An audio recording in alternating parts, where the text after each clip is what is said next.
손주 생일날 저는 그 집 문 앞에서 30분을 서 있었습니다. 사위의 차갑게 굳은 얼굴이 아직도 눈에 선합니다. 3년이었습니다. 3년 동안 매일 첫 차를 타고 그 집으로 갔고 손주를 안고 재우고 빨래를 개고 저녁을 차렸는데 결국 저는 불편한 존재가 되어 있었습니다. 하지만 처음은 정말 행복했습니다. 그날도 기억합니다. 딸 지은이가 친정집 문을 열고 들어오더니 눈가가 빨갛게 부어 있었습니다.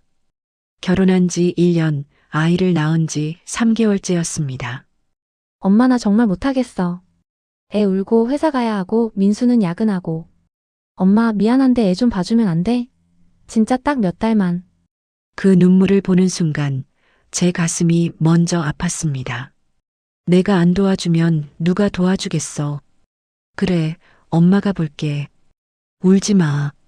저는 딸의 등을 토닥이며 그렇게 대답했습니다. 그게 시작이었습니다. 다음 날부터 저는 매일 새벽 5시 30분에 일어났습니다. 첫 차는 6시 10분이었고 딸네 집까지는 1시간 10분이 걸렸습니다.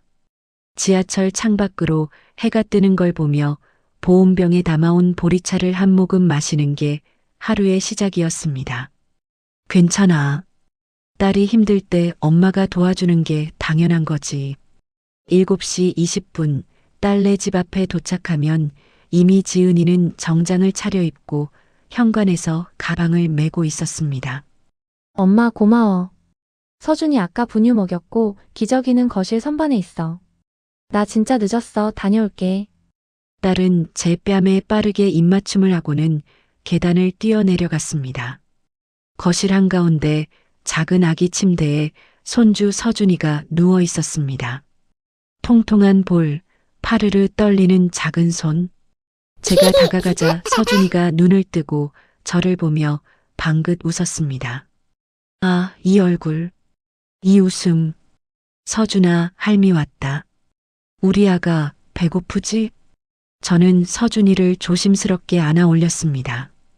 손주의 따뜻한 체온이 제 품에 안기는 순간 새벽에 일어난 피곤함 같은 건 눈 녹듯 사라졌습니다. 오전 내내 저는 서준이를 돌봤습니다. 분유를 먹이고 트림을 시키고 기저귀를 갈고 다시 재우고 서준이가 낮잠을 자는 동안 싱크대에 쌓인 아침 설거지를 하고 바닥 청소를 하고 빨래를 돌렸습니다. 냉장고를 열어 저녁 메뉴를 생각했습니다. 오늘은 지은이가 좋아하는 된장찌개를 끓여줘야겠다. 오후 3시쯤 서준이가 깨어나 울음을 터뜨렸고 저는 서둘러 서준이를 안아 올렸습니다. 분유를 먹이는 동안 서준이는 제 얼굴을 빤히 쳐다봤습니다. 그 맑은 눈동자를 보며 저는 가슴이 뭉클했습니다. 이렇게 작고 소중한 생명을 내가 지켜주는 거구나. 저녁 6시가 되면 저는 주방에서 분주하게 움직였습니다. 밥을 짓고 된장찌개를 끓이고 시금치나물을 무치고 김치를 담아냈습니다. 식탁을 차리는 동안 현관 비밀번호 소리가 들렸습니다. 어머님 다녀왔습니다. 오늘도 수고 많으셨어요. 사위 민수가 들어왔습니다. 정장 차림에 피곤한 얼굴. 그는 가방을 소파에 던지고는 방으로 들어가 버렸습니다. 저는 혼자 식탁 앞에 앉아 김이 모락모락 나는 밥을 바라봤습니다. 같이 먹자고 할 걸 그랬나? 저녁 8시쯤 지은이가 집에 돌아왔습니다. 엄마, 오늘도 고생 많았어. 정말 엄마 없으면 나 어떻게 살아? 지은이는 제 손을 꼭 잡으며 환하게 웃었고 가방에서 작은 봉투를 꺼내 제 손에 쥐어줬습니다. 이거 교통비. 엄마 정말 고마워. 아니야, 괜찮아. 엄마가 이거 받으려고 오는 거 아니잖아. 그래도 엄마 진짜 최고야. 딸의 그 말 한마디에 저는 하루의 피곤함이 다 풀리는 것 같았습니다. 그래, 이게 엄마지. 딸이 행복하면 나도 행복한 거야. 집으로 돌아가는 지하철 안 저는 창밖을 바라보며 생각했습니다. 핸드백 안에는 딸이 준 봉투가 들어 있었고 가슴 한편에는 손주의 웃음소리가 아직 남아 있었습니다. 하지만 집에 도착해 현관문을 열고 들어섰을 때 거실 선반 위에 놓인 먼지 쌓인 서의 붓이 눈에 들어왔습니다. 5년 전 정년퇴직한 남편이 집에만 있게 되면서 저는 드디어 서의 학원에 다니기 시작했었습니다. 매주 수요일 오후 붓을 들고 한 획 한 획 그어가며 제 이름을 쓰던 그 시간, 그때는 정말 이영숙이라는 사람으로 살고 있다는 기분이 들었습니다. 하지만 딸의 부탁 이후 저는 학원을 그만뒀습니다. 나중에 다시 다니면 되지. 지금은 딸이 더 급하니까. 저는 서의 붓을 서랍 깊숙이 넣고 남편이 소파에 앉아 TV를 보고 있는 거실로 들어갔습니다. 왔어? 저녁은? 응, 거기서 먹고 왔어. 그래. 그게 전부였습니다. 그날 밤 잠들기 전 저는 침대에 누워 천장을 바라봤습니다. 이게 맞는 걸까? 나는 행복한 걸까? 하지만 그 생각은 오래가지 않았습니다. 새벽에 또 일어나야 하니까요. 내일도 모레도 저는 딸네 집으로 갈 것입니다. 그게 엄마니까. 하지만 저는 몰랐습니다. 이 행복했던 시간이 언젠가는 끝날 거라는 것을, 그리고 그 끝이 이렇게 아플 거라는 것을.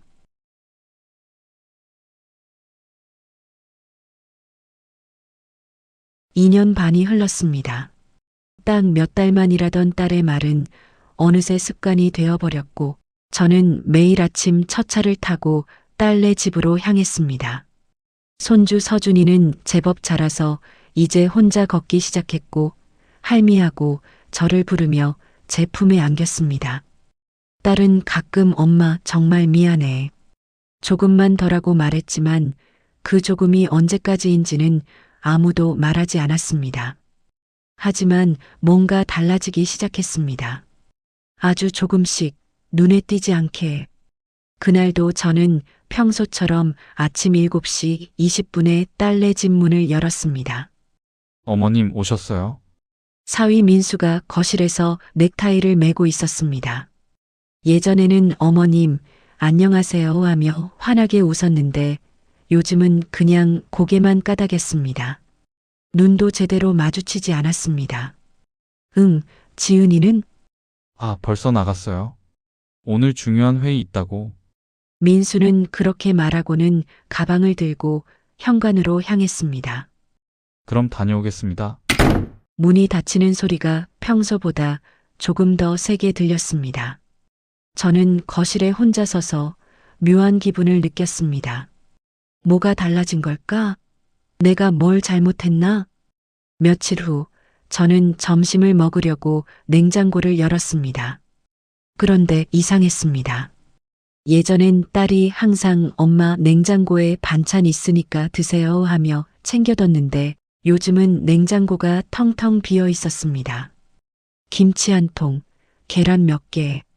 그게 전부였습니다. 그래, 바쁘니까 그럴 수도 있지. 저는 그냥 집에서 가져온 김밥을 꺼내 먹었습니다. 혼자 식탁에 앉아 김밥을 한 입 베어 물며 창밖을 바라봤습니다.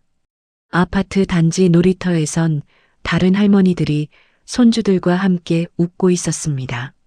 나도 서준이랑 저기 나가볼까? 하지만 저는 일어나지 못했습니다. 딸이 엄마 서준이 데리고 밖에 나가지 마.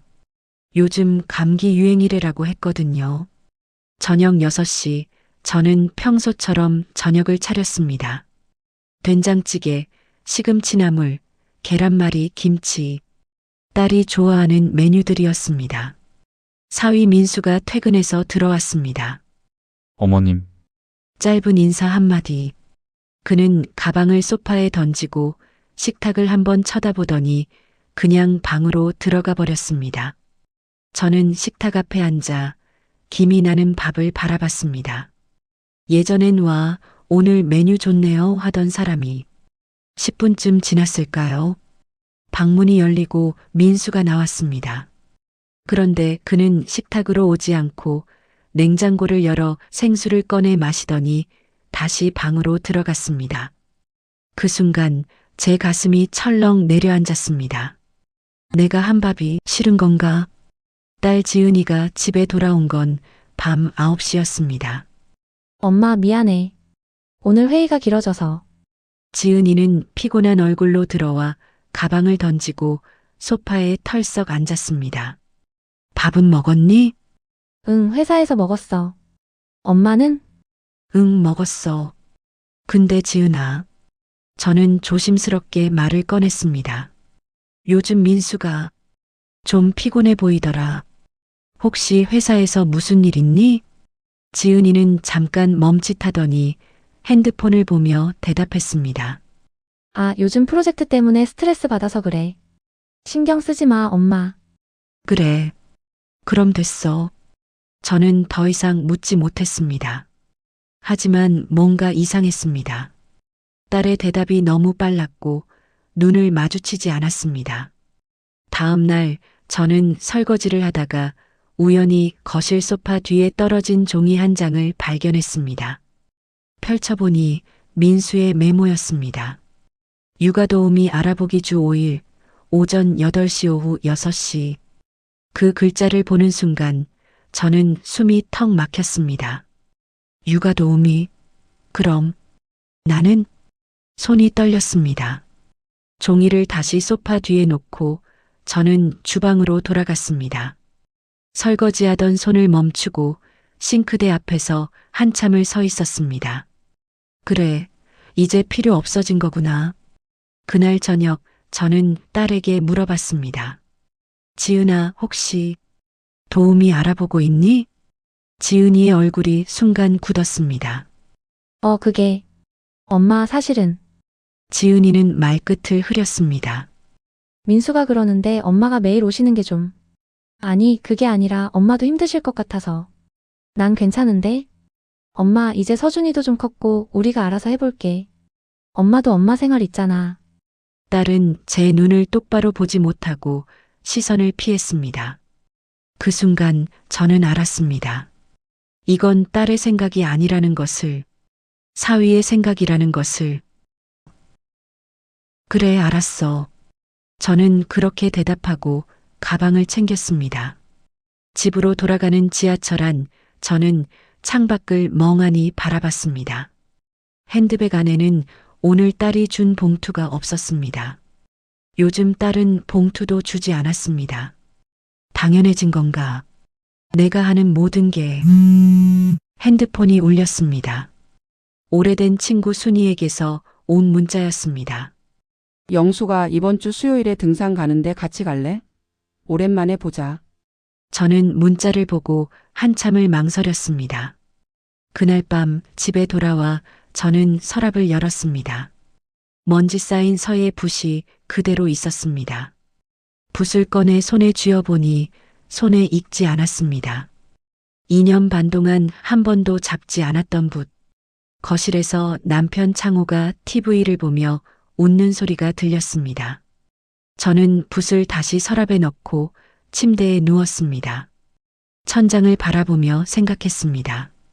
내가 뭘 잘못한 걸까? 그리고 얼마 후 저는 그 말을 들었습니다.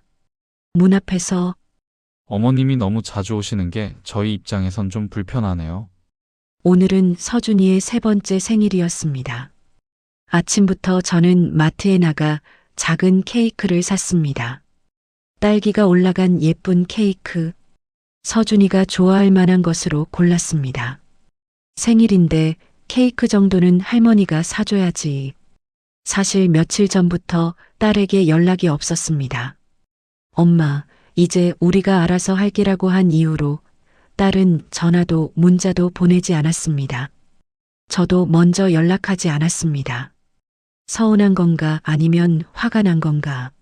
하지만 오늘은 손주 생일이었습니다. 생일만큼은 가야 한다고 생각했습니다. 오후 4시 저는 케이크 상자를 들고 딸네 아파트 앞에 섰습니다. 엘리베이터를 타고 12층에 내려 익숙한 복도를 걸었습니다. 1203호. 딸네 집 현관문 앞에 섰을 때 안에서 웃음소리가 들렸습니다. 아, 파티하고 있구나. 서준이 좋아하겠다. 저는 미소를 지으며 초인종을 눌렀습니다. 잠시 후 발소리가 들리더니 문이 열렸습니다. 사위 민수였습니다. 그의 얼굴은 순간 굳어졌습니다. 어머님, 그 목소리엔 반가움이 없었습니다. 서준이 생일이라 케이크 사왔어. 들어가도 되지? 저는 케이크 상자를 들어보이며 말했습니다. 민수는 문틈 사이에 서서 저를 막았습니다. 어머님 죄송하지만 오늘은 좀 응? 무슨 말이야? 사실 오늘 저희가 따로 파티 준비했거든요. 가족들끼리요. 가족들끼리? 그 말이 가슴에 박혔습니다. 나도 가족 아니니? 아, 그게 아니라 민수는 난처한 표정을 지었습니다. 그리고 잠시 망설이더니 낮은 목소리로 말했습니다. 어머님 솔직히 말씀드릴게요. 다음부턴 미리 연락 주세요. 응? 솔직히 아이도 혼란스러워하고 어머님이 너무 자주 오시는 게 저희 입장에선 좀 불편하네요. 그 순간 귀가 먹먹해졌습니다. 불편하다고? 3년 동안 내가 매일 왔잖아. 그때는 괜찮았잖아. 제 목소리가 떨렸습니다. 그때는 필요했으니까요. 근데 이젠 아니잖아요. 민수의 목소리는 차가웠습니다. 어머님도 이해해 주세요. 저희도 저희 가정이 있고 저희 방식대로 아이 키우고 싶거든요. 그때 안에서 딸 지은이의 목소리가 들렸습니다. 여보, 누구야? 아, 아무것도 아니야. 민수는 그렇게 말하고 다시 저를 봤습니다. 어머님, 오늘은 그냥 가시는 게 좋을 것 같아요. 저는 문틈 사이로 거실을 봤습니다. 탁자 위에 큰 케이크가 놓여 있었고 풍선이 매달려 있었습니다. 그리고 사위의 어머니가 소파에 앉아 있었습니다. 친할머니. 아, 그 순간 모든 게 이해되었습니다. 가족들끼리라는 말의 의미. 외할머니는 가족이 아니라는 것. 저는 떨리는 손으로 케이크 상자를 현관 바닥에 내려놓았습니다. 그래, 알았어.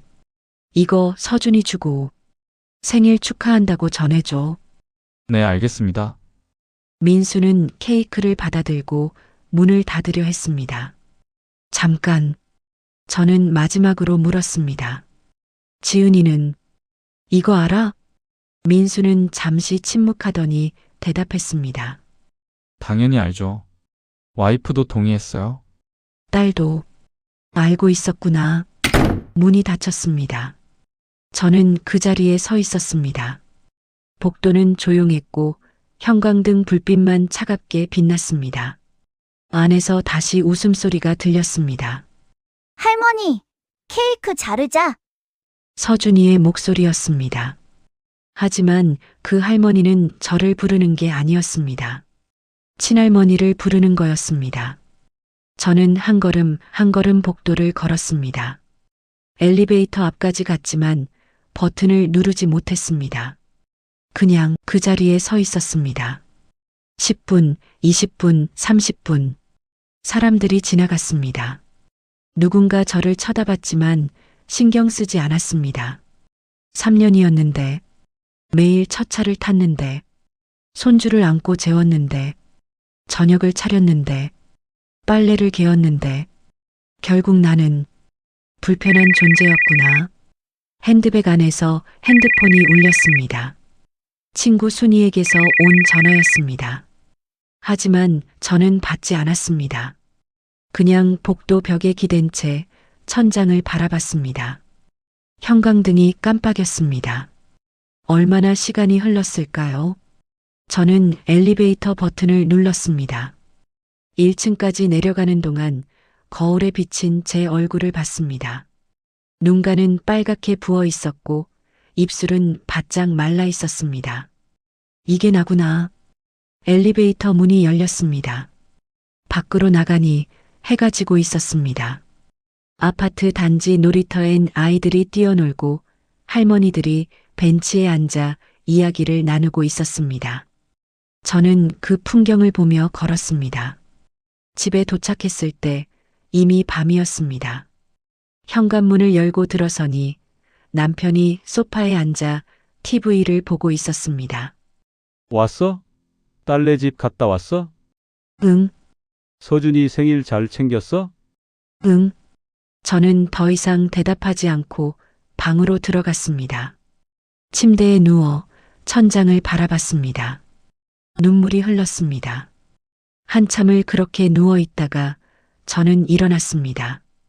거실로 나가 선반을 열었습니다. 서랍 깊숙이 넣어뒀던 서예의 붓을 꺼냈습니다.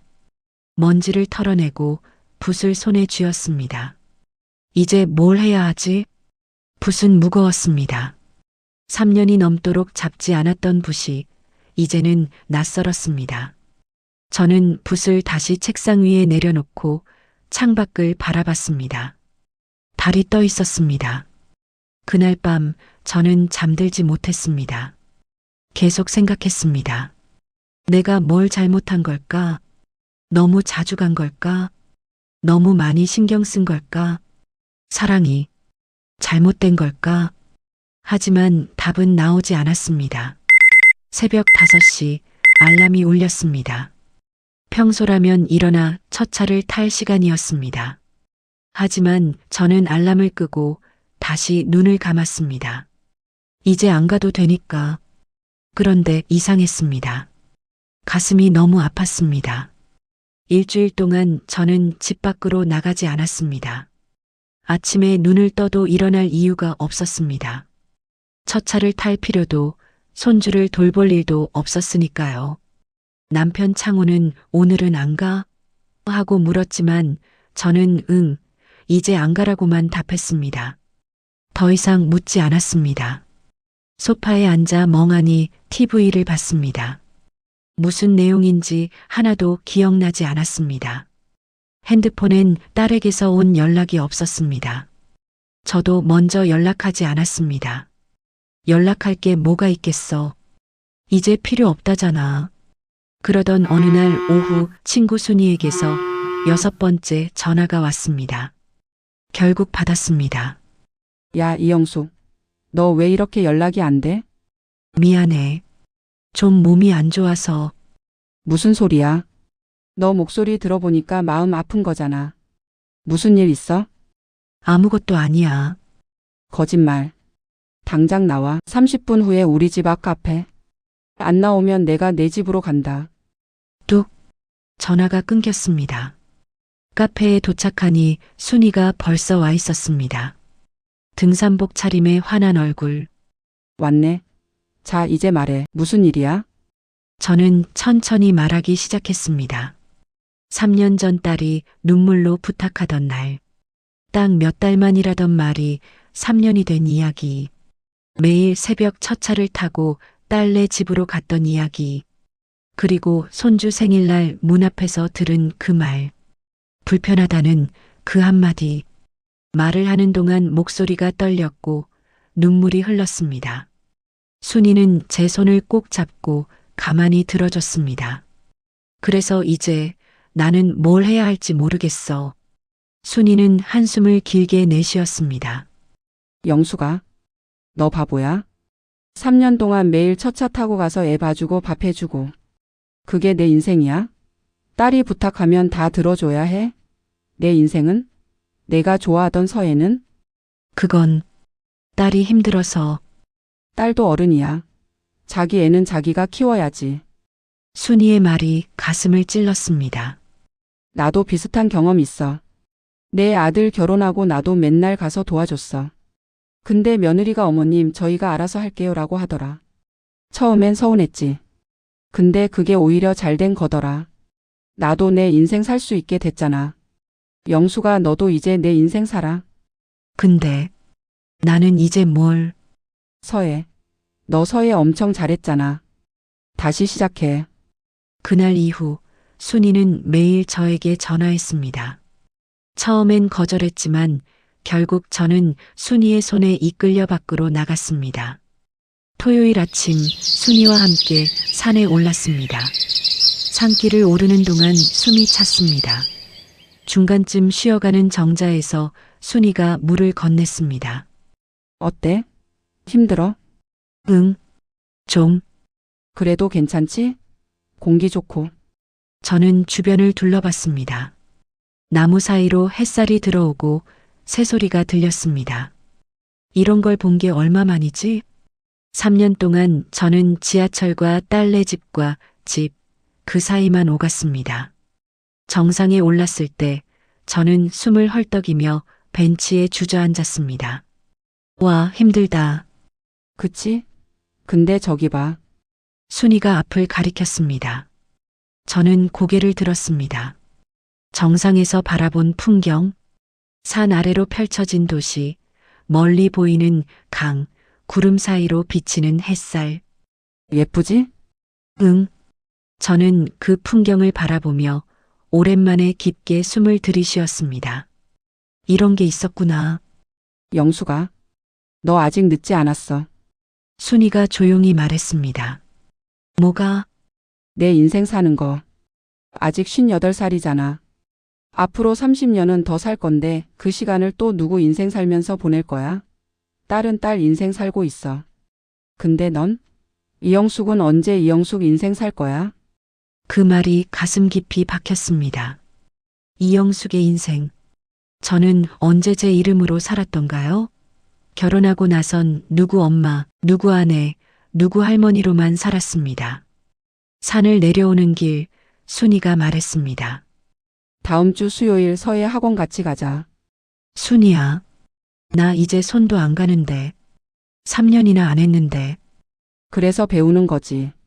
자전거도 10년 안 타다가 타잖아. 천천히 다시 하면 돼. 손은 기억해. 순이는 제 등을 토닥였습니다. 집에 돌아왔을 때 남편이 물었습니다. 어디 갔다 와? 응, 친구랑 등산. 그래. 좋았겠네. 저는 방으로 들어가 거울을 봤습니다. 볼이 발갛게 상기되어 있었습니다. 이게 나구나. 그날 밤 저는 책상 위에 놓인 서의 붓을 다시 꺼냈습니다. 먹물을 갈고 종이를 펼쳤습니다. 붓을 들었지만 무엇을 써야 할지 몰랐습니다. 한참을 망설이다가 천천히 썼습니다. 이영숙, 제 이름이었습니다. 3년 만에 쓴 제 이름. 삐뚤빼뚤했지만 그래도 제 이름이었습니다. 그리고 며칠 후 딸에게서 전화가 왔습니다. 엄마, 미안한데? 또 부탁이었습니다. 하지만 이번엔 제 대답이 달랐습니다. 한 달 동안 저는 순이와 함께 등산을 다녔고 서예 학원에 다시 등록했습니다. 처음엔 붓이 낯설었지만 순이 말대로 손은 기억하고 있었습니다. 딸에게서는 연락이 없었습니다. 저도 먼저 연락하지 않았습니다. 이게 맞는 걸까? 가끔 그런 생각이 들었지만 서예 학원에서 붓을 들 때면 그 생각은 사라졌습니다. 그러던 어느 날 저녁 핸드폰이 울렸습니다. 딸 지은이었습니다. 저는 한참을 망설이다가 전화를 받았습니다. 여보세요. 엄마, 딸의 목소리가 떨리고 있었습니다. 지은아, 무슨 일이야? 엄마, 미안한데? 또 부탁이구나. 저는 가슴이 철렁 내려앉았습니다. 민수 엄마가 갑자기 입원하셨대. 다음 주부터 한 달 정도만 서준이 좀 봐줄 수 없을까? 진짜 미안해. 엄마한테 또 부탁하는 게 미안한데 다른 방법이 없어. 한 달 정도만. 그 말이 귓가에 맴돌았습니다. 3년 전에도 딱 몇 달만이라고 했었습니다. 그게 3년이 되었습니다. 지은아, 저는 천천히 말했습니다. 엄마는 이제 못 가. 응, 딸의 목소리가 굳었습니다. 엄마도 엄마 생활이 있어. 요즘 서예 학원 다니고 친구들이랑 등산도 가고. 미안하지만 이번엔 다른 방법을 찾아봐.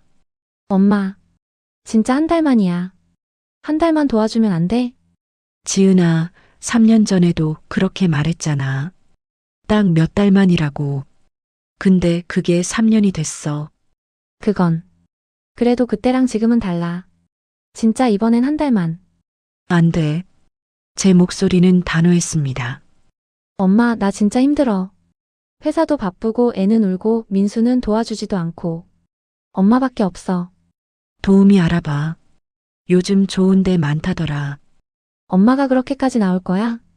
딸의 목소리가 차가워졌습니다. 손주 생일날 민수가 뭐라고 했는지 기억나? 불편하다고 했잖아. 그때 넌 뭐 했어? 아무 말도 안 했잖아. 그건. 민수가 그때 예민해서. 지은아, 엄마는 3년 동안 매일 첫 차 탔어. 너희 집 설거지하고 빨래하고 밥 해줬어. 근데 결국 엄마는 불편한 존재가 됐잖아. 잠시 침묵이 흘렀습니다. 엄마. 그럼 나보고 어떻게 하라는 거야? 내가 알아서 해. 넌 이제 어른이야. 엄마가 너무하네. 손주도 안 보고 싶어? 그 말에 저는 가슴이 찢어지는 것 같았습니다. 보고 싶지. 서준이 얼굴 너무 보고 싶지. 하지만 저는 참았습니다. 보고 싶지. 근데 엄마도 엄마 인생이 있어.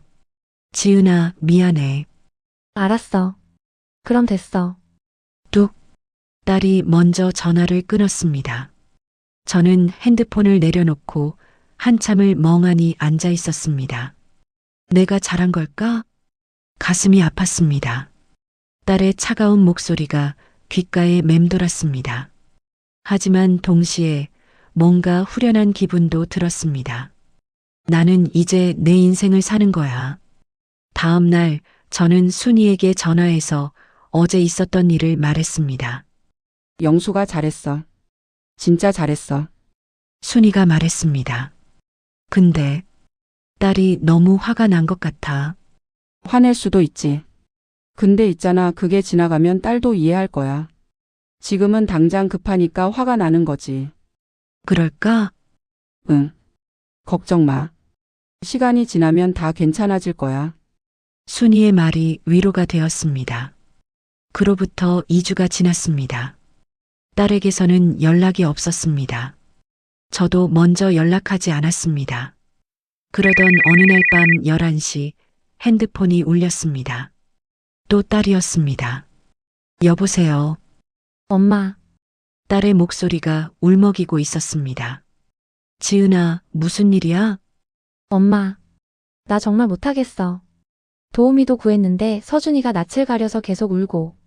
회사에서도 실수하고. 민수랑도 매일 싸우고. 딸은 한참을 울었습니다. 엄마. 나 진짜 힘들어. 엄마가 없으니까. 진짜 힘들어. 그래, 힘들겠지. 나도 알아. 하지만 저는 냉정하게 말했습니다. 지은아, 그건 내가 해결해야 할 문제야. 엄마. 엄마는 3년 동안 너를 도와줬어. 이젠 내 차례야. 내가 엄마가 됐으니까 내가 알아서 해야지. 엄마가 이렇게까지 차갑게 나올 줄 몰랐어. 딸의 목소리가 떨렸습니다. 차가운 게 아니야. 엄마도 이제 내 인생을 살고 싶은 거야. 알았어. 엄마. 이제 엄마한테 아무것도 바라지 않을게. 뚝. 또 딸이 먼저 전화를 끊었습니다. 저는 핸드폰을 내려놓고 깊은 한숨을 내쉬었습니다. 이게 맞는 걸까? 가슴 한편이 무너지는 것 같았습니다. 하지만 저는 일어나 서의 책상으로 갔습니다. 붓을 들고 종이에 한 글자 한 글자 썼습니다. 나를 사랑해야 다른 사람도 사랑할 수 있다. 선생님이 지난주에 해주신 말씀이었습니다. 그래, 나를 먼저 사랑하는 거야. 그날 밤 남편이 조용히 말했습니다. 당신 요즘 딸이랑 연락 안 하지? 응, 딸이 많이 섭섭해하는 것 같던데. 알아. 근데 당신 요즘 표정이 좋아 보여. 남편의 그 말에 저는 깜짝 놀랐습니다. 그래, 응, 뭐랄까, 살아있는 사람 같아. 남편은 그렇게 말하고 다시 TV를 봤습니다. 저는 거울을 봤습니다. 그리고 미소 지었습니다. 그래, 나는 지금 살아있어. 하지만 며칠 후 딸에게서 다시 전화가 왔습니다. 이번엔 목소리가 달랐습니다. 엄마, 미안해. 내가 잘못했어. 며칠 후 딸에게서 전화가 왔습니다. 엄마, 미안해. 내가 잘못했어. 지은아, 무슨 일이야? 엄마, 나 지금 집 앞인데 들어가도 돼? 30분 후 딸이 문을 열고 들어왔습니다. 얼굴은 창백했고 눈은 퉁퉁 부어 있었습니다. 엄마, 나 민수랑 진짜 안 될 것 같아. 무슨 소리야? 요즘 매일 싸워.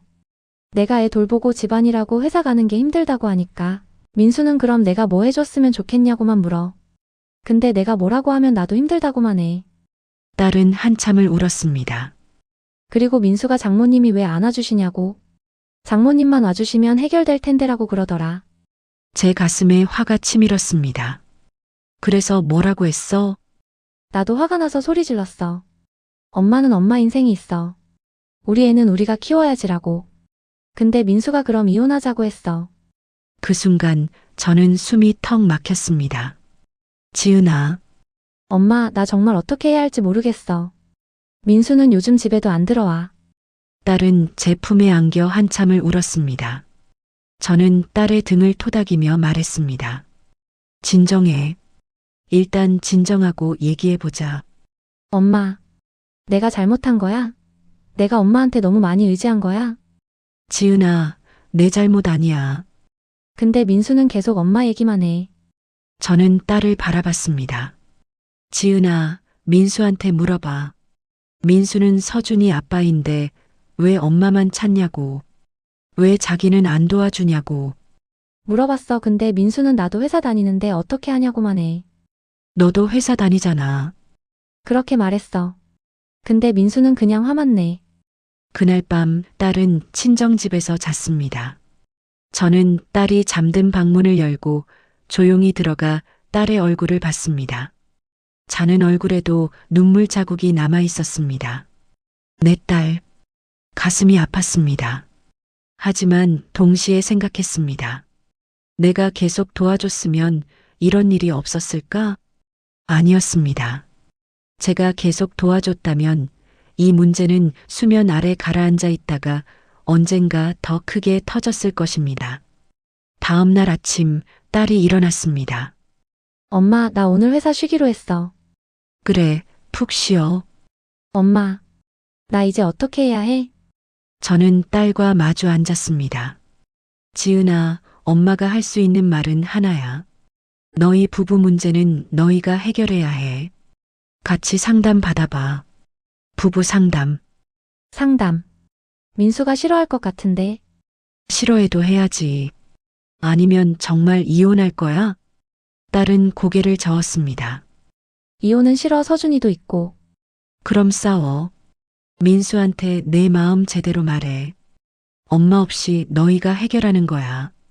그날 저녁 딸은 집으로 돌아갔습니다. 지은아, 힘들면 언제든지 와. 엄마는 항상 여기 있어. 응. 고마워, 엄마. 일주일 동안 딸에게서 연락이 없었습니다. 저는 불안했지만 먼저 연락하지 않았습니다. 그러던 어느 날 밤 남편이 저를 불렀습니다. 여보, 이거 봐. 남편이 핸드폰을 보여줬습니다. 사위 민수가 남편에게 보낸 문자였습니다. 장인어른, 죄송하지만 장모님께 다시 한번 부탁드릴 수 없을까요?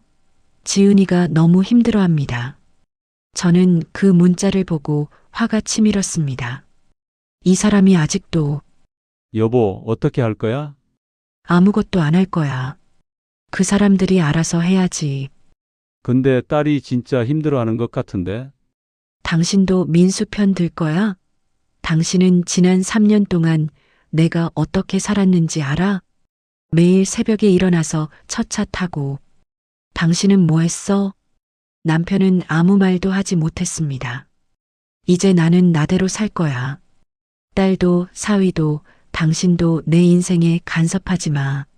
저는 그렇게 말하고 방으로 들어갔습니다. 침대에 누워 저는 천장을 바라봤습니다. 내가 너무 냉정한 걸까? 하지만 저는 알고 있었습니다. 제가 다시 가면 또 3년이 될 거라는 것을, 그리고 그 3년 후에도 또 다시 같은 일이 반복될 거라는 것을. 아니야. 나는 이제 내 인생을 사는 거야. 하지만 그 다음 날 저는 예상치 못한 전화를 받았습니다. 사위의 어머니, 친할머니에게서였습니다. 사부인, 저희 며느리 때문에 드릴 말씀이 있어서요. 다음 날 오후 사위의 어머니에게서 전화가 왔습니다. 친할머니, 그 손주 생일날 거실에 앉아있던 그 사람. 여보세요. 사부인, 저 민수 어머니예요. 목소리는 정중했지만 어딘가 차갑게 느껴졌습니다. 아, 네, 안녕하세요, 사부인. 사부인, 실례지만 오늘 잠깐 뵐 수 있을까요? 드릴 말씀이 있어서요. 무슨 일이신데요? 직접 뵙고 말씀드리는 게 나을 것 같아서요. 우리 집 근처 카페에서 뵐 수 있을까요? 저는 잠시 망설였지만 결국 약속을 잡았습니다. 카페에 도착하니 사위 어머니가 벌써 와 있었습니다. 단정한 옷차림에 차가운 표정. 사부인 오셨네요. 앉으세요. 저는 마주 앉았습니다. 그래서 무슨 말씀이 있으신지. 사위 어머니는 잠시 커피를 한 모금 마시더니 천천히 입을 열었습니다. 사부인, 솔직히 말씀드릴게요. 요즘 우리 아들이 너무 힘들어해요. 네, 며느리가 맨날 애 때문에 힘들다고 하고 회사도 못 다니겠다고 하고 우리 아들은 회사 끝나고 집에 들어가기 싫어한대요. 집에 가면 또 싸우니까. 저는 가만히 듣고 있었습니다. 그래서 제가 생각해 봤는데요. 사부인이 다시 도와주시면 안 될까요? 손주도 보고 싶으시잖아요. 결국 이 얘기를 하려고 제가 왜 도와줘야 하죠? 사부인 지은이가 사부인 딸이잖아요. 딸이 힘들면 엄마가 도와줘야죠. 그럼 사부인은요? 서준이가 사부인 손주이기도 한데 왜 안 도와주세요? 제 목소리가 날카로워졌습니다.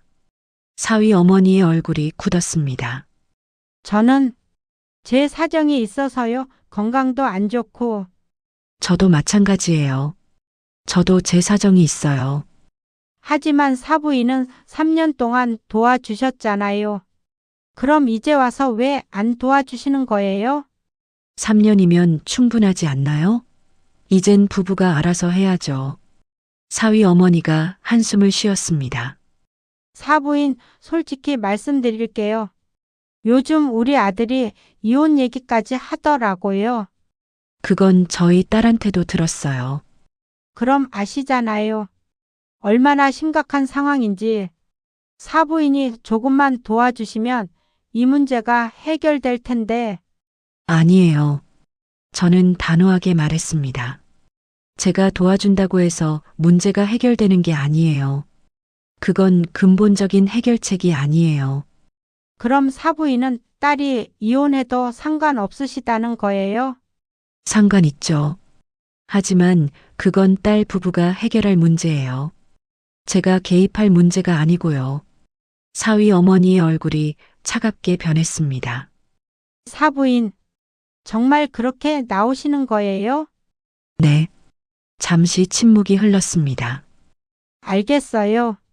그럼 어쩔 수 없네요. 사위 어머니는 가방을 들고 일어섰습니다. 하지만 사부인, 나중에 후회하실 거예요. 딸이 이혼하고 손주 못 보게 되면 그때 가서 후회해도 소용없어요. 그 말을 남기고 사위 어머니는 카페를 나갔습니다. 저는 혼자 자리에 남아 차가워진 커피를 바라봤습니다. 후회할까? 집으로 돌아오는 길, 저는 순이에게 전화했습니다. 순이야, 왜? 무슨 일 있어? 저는 방금 있었던 일을 말했습니다. 그 사람들 진짜 너무하네. 영수가 넌 잘한 거야. 흔들리지 마. 근데 진짜 딸이 이혼하면 이혼은 안 할 거야, 걱정 마. 지금은 힘든 시기니까 그런 말이 나오는 거지. 그럴까? 응. 그리고 있잖아, 내가 지금 가면 또 똑같아져. 계속 반복되는 거야. 순이의 말이 맞았습니다. 그날 밤 10시쯤 딸에게서 전화가 왔습니다. 여보세요. 엄마. 민수 엄마가 엄마한테 연락했다며? 응, 엄마, 민수 엄마가 뭐라고 했어? 민수가 전화해서 막 화내더라. 엄마가 민수 엄마한테 심하게 대했다고. 저는 깊게 숨을 들이쉬었습니다. 지은아, 엄마는 당연한 말만 했어. 너희 문제는 너희가 해결하라고. 엄마. 나 진짜 힘들어. 민수는 엄마 탓만 하고 민수 엄마까지 나서서 나한테 전화하고. 엄마, 제발 한 번만 더 도와줘. 제발. 딸의 목소리가 떨렸습니다. 안 돼. 엄마. 지은아, 엄마가 가면 뭐가 달라지니? 지금 문제는 내 남편이 애를 안 돌본다는 거잖아. 엄마가 가면 그게 해결돼? 그건. 안 되잖아. 민수는 계속 안 도와주고, 넌 계속 힘들고, 엄마만 또 3년 희생하는 거지. 엄마가 그렇게까지 말해? 나 진짜 이혼할 것 같아. 그래도 괜찮아? 딸의 목소리가 날카로워졌습니다. 저는 눈물이 났지만 참았습니다. 지은아, 엄마는 내가 행복했으면 좋겠어, 진심으로. 근데 그 행복이 엄마 희생으로 만들어지는 행복이면 그건 진짜 행복이 아니야. 알았어, 엄마. 이제 진짜 엄마한테 기대 안 할게. 엄마 없이 살게. 뚝. 딸이 전화를 끊었습니다. 저는 핸드폰을 내려놓고 한참을 울었습니다. 내가 정말 잘하고 있는 걸까? 남편 창호가 조용히 다가왔습니다. 여보, 나 좀 혼자 있을게. 남편은 아무 말 없이 나갔습니다. 그날 밤 저는 서의 책상 앞에 앉았습니다. 붓을 들고 종이에 한 글자씩 썼습니다. 나를 사랑해야 다른 사람도 제대로 사랑할 수 있다. 눈물이 종이에 떨어졌습니다. 하지만 저는 멈추지 않았습니다. 붓을 들고 계속 썼습니다. 제 이름을 이영숙. 그로부터 한 달 후, 저는 서예 선생님께 작품 한 점을 완성해서 보여드렸습니다. 그리고 그 작품이 지역 전시회에 선정되었습니다. 바로 그날 딸에게서 다시 전화가 왔습니다. 엄마, 나 민수랑 상담받기로 했어. 한 달이 흘렀습니다. 그 한 달 동안 딸에게서 연락이 없었습니다. 저도 먼저 연락하지 않았습니다. 매일 서예 학원에 갔고 순이와 등산을 다녔습니다. 그리고 서예 선생님께 작품 한 점을 완성해서 보여드렸습니다. 영숙 씨, 이거 정말 잘 쓰셨어요. 지역 전시회에 출품해 보시는 게 어때요? 전시회요? 네, 다음 달에 구청에서 하는 서예 전시회가 있어요. 제가 추천서 써드릴게요. 저는 떨리는 마음으로 고개를 끄덕였습니다. 2주 후 핸드폰으로 문자가 왔습니다. 축하드립니다. 귀하의 작품이 제15회 지역서예 전시회에 선정되었습니다. 저는 그 문자를 보고 한참을 멍하니 서 있었습니다. 내 작품이 선정됐다고? 손이 떨렸습니다. 순이에게 바로 전화했습니다. 순이야, 내 작품이 선정됐어. 진짜? 영수가. 축하해. 내가 뭘 했어? 너 잘한다니까. 순이의 환한 목소리에 저는 눈물이 났습니다. 나도 할 수 있구나. 이영숙으로서. 바로 그날 저녁 딸에게서 전화가 왔습니다. 여보세요. 엄마. 딸의 목소리가 조용했습니다. 지은아. 엄마, 나 민수랑 상담받기로 했어. 응? 부부 상담. 엄마가 말한 대로 우리가 해결하기로 했어. 저는 가슴이 뭉클했습니다. 그래, 잘했다. 처음엔 민수가 싫어했어. 근데 내가 정말 이혼하고 싶다고 했더니 민수가 겁먹고 동의했어. 그래서 어때? 아직 2번밖에 안 갔는데. 상담 선생님이 그러시더라. 우리 문제는 역할 분담이랑 소통이 안 돼서라고. 민수도 처음으로 자기가 잘못했다고 인정했어. 딸의 목소리가 떨렸습니다. 엄마, 나 이제 알았어. 내가 엄마한테 너무 많이 의존했다는 거. 그리고 민수는 엄마가 다 해주니까 자기는 아무것도 안 해도 된다고 생각했던 거. 지은아, 엄마 미안해. 진짜 미안해. 나 엄마 마음 한 번도 생각 안 했어. 엄마가 행복한지 힘든지 한 번도 물어본 적 없었어. 딸은 한참을 울었습니다. 저도 눈물이 났습니다. 괜찮아, 지은아. 아니야, 엄마. 괜찮지 않아. 나 정말 나쁜 딸이었어. 엄마 인생을 당연하게 생각했어. 지은아, 이제라도 깨달은 게 다행이야. 엄마, 용서해 줄 수 있어? 용서할 것도 없어. 넌 내 딸이야. 잠시 침묵이 흘렀습니다. 엄마, 근데 엄마는 요즘 뭐 해? 응? 엄마, 응.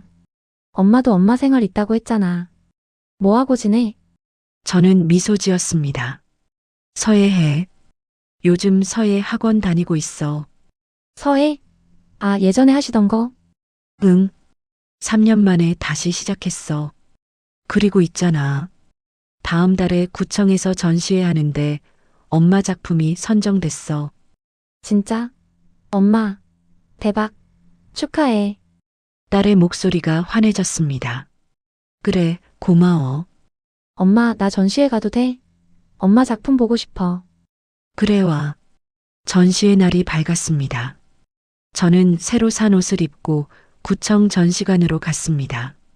순이도 함께 왔고 남편도 처음으로 나도 가겠다고 했습니다. 전시관 벽에 제 작품이 걸려 있었습니다. 이영숙. 제 이름을 쓴 작품이었습니다. 당신 진짜 잘 썼네. 남편이 조용히 말했습니다. 나는 당신이 이렇게 글씨를 잘 쓰는 줄 몰랐어. 미안해. 괜찮아. 그때 뒤에서 목소리가 들렸습니다. 엄마, 돌아보니 딸 지은이가 서 있었습니다. 그리고 그 옆에 손주 서준이가 서 있었습니다. 할미, 서준이가 저를 보고 환하게 웃었습니다. 저는 그 자리에 멈춰 섰습니다. 서준이, 엄마, 서준이가 할머니 보고 싶다고 해서 데리고 왔어. 딸이 조심스럽게 말했습니다. 저는 무릎을 꿇고 서준이를 안아주었습니다. 서준아, 할미가 보고 싶었어? 나도. 할미, 여기 할미 이름이야? 서준이가 제 작품을 가리켰습니다. 응, 맞아. 우와, 할미 글씨 예쁘다. 딸이 제 옆에 섰습니다. 엄마, 작품 정말 멋있어. 엄마가 이런 걸 하고 계셨구나. 응, 엄마, 나 이제 알았어. 엄마도 엄마 인생이 있다는 거. 그리고 엄마가 행복해야 나도 행복할 수 있다는 거. 저는 딸의 손을 잡았습니다. 지은아, 고마워 그 말 해줘서. 엄마, 나 이제 엄마한테 부탁 안 할게. 대신 가끔 서준이 보러 와줄 수 있어? 부담 없을 때만. 엄마가 시간 있을 때만. 그래, 갈게. 일주일에 한 번 정도 그 정도면 괜찮아. 응, 고마워, 엄마. 몇 개월 후, 저는 여전히 서예 학원에 다니고 순이와 등산을 다닙니다. 일주일에 한 번 수요일 오후에 딸네 집에 갑니다. 서준이와 놀아주고 차 한 잔 마시고 저녁 먹기 전에 집으로 돌아옵니다. 사위는 요즘 일찍 퇴근해서 서준이를 돌본다고 합니다. 서툴지만 노력한다고 딸이 말했습니다. 딸은 여전히 힘들어하지만 예전처럼 저한테 모든 걸 의지하지 않습니다. 스스로 해결하려고 노력합니다. 오늘도 저는 서예 책상 앞에 앉아 붓을 들었습니다. 종이에 천천히 한 글자씩 썼습니다. 헌신은 아름답지만 나를 잃어서는 안 된다. 나를 사랑해야 다른 사람도 제대로 사랑할 수 있다. 이제야 알았다. 나를 위해 사는 것이 이기심이 아니라는 것을. 창밖으로 햇살이 들어왔습니다. 순이에게서 문자가 왔습니다. 영수가 이번 주 토요일에 등산 가자. 단풍 구경. 저는 미소 지으며 답장을 보냈습니다. 좋아. 갈게. 남편이 거실에서 불렀습니다. 여보, 차 한잔 할까? 응, 좋아. 저는 붓을 내려놓고 일어났습니다. 거울에 비친 제 얼굴을 봤습니다. 미소 짓고 있었습니다. 이게 나구나. 이영숙. 헌신은 아름답습니다. 하지만 헌신이 당연해지는 순간 그것은 더 이상 사랑이 아닙니다. 저는 3년 동안 손주를 키웠고 딸을 도왔습니다. 그리고 문 앞에서 불편하다는 말을 들었습니다. 그 순간 저는 깨달았습니다. 나를 잃으면 안 된다는 것을. 이제 저는 압니다. 나를 사랑해야 다른 사람도 제대로 사랑할 수 있다는 것을. 그리고 늦었다고 생각할 때가 가장 빠른 때라는 것을. 58세, 저는 이제 시작입니다. 이영숙으로서